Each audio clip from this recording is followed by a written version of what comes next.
Selamat siang anak-anak kami semuanya.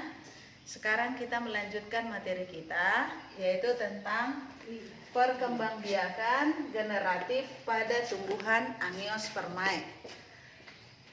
Perkembangbiakan generatif adalah terjadinya atau terbentuknya individu baru harus melibatkan sel kelamin jantan atau yang sering disebut dengan sel sperma dan sel kelamin betina atau sering disebut dengan ovum.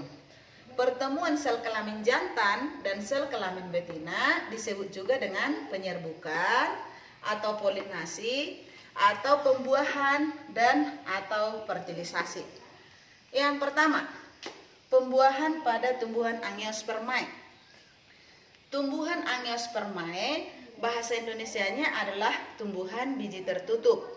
Proses pembuahan yang terjadi pada tumbuhan Angiospermae disebut dengan pembuahan ganda, yaitu ini anak didik kami semuanya, diperhatikan gambar yang sudah ibu buat. Di struktur tumbuhan ada kita lihat kepala putik, bulu serbuk sari, inti generatif pertama, inti generatif kedua, inti vegetatif, kemudian bakal buah. Ini adalah inti kandung lembaga sekunder.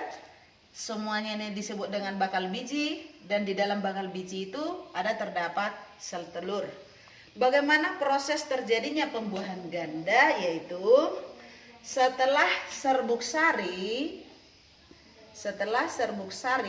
menempel di kepala putik, akan terbentuk buluh serbuk sari.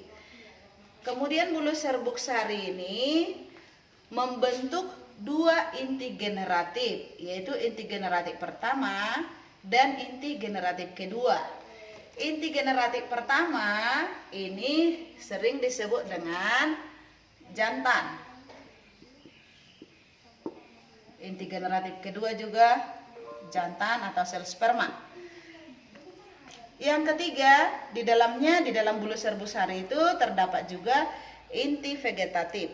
Inti vegetatif berfungsi membawa inti generatif pertama dan inti generatif kedua masuk ke dalam bakal buah.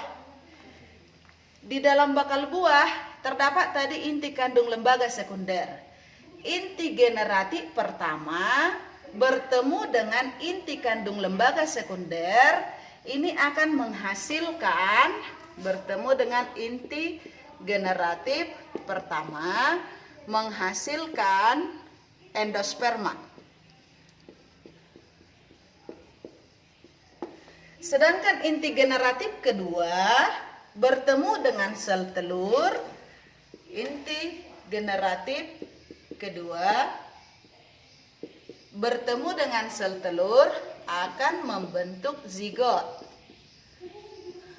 Jadi dalam proses pembuahan pada tumbuhan Angiospermae ada dua yang dibentuk, yaitu satu endosperma, satu lagi zigot. Sehingga disebutlah pembuahannya dengan pembuahan ganda. Itu mengenai pembuahan Angiospermae.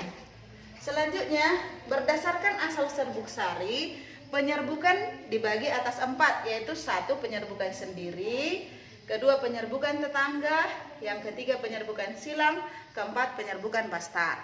Ada penjelasannya di sini. Sekarang gambarnya. Penyerbukan sendiri adalah jatuhnya serbuk sari pada kepala putik di dalam satu bunga dan satu pohon. Yang kedua, penyerbukan tetangga adalah jatuhnya serbuk sari ke kepala putik dalam bunga yang berbeda tetapi satu pohon.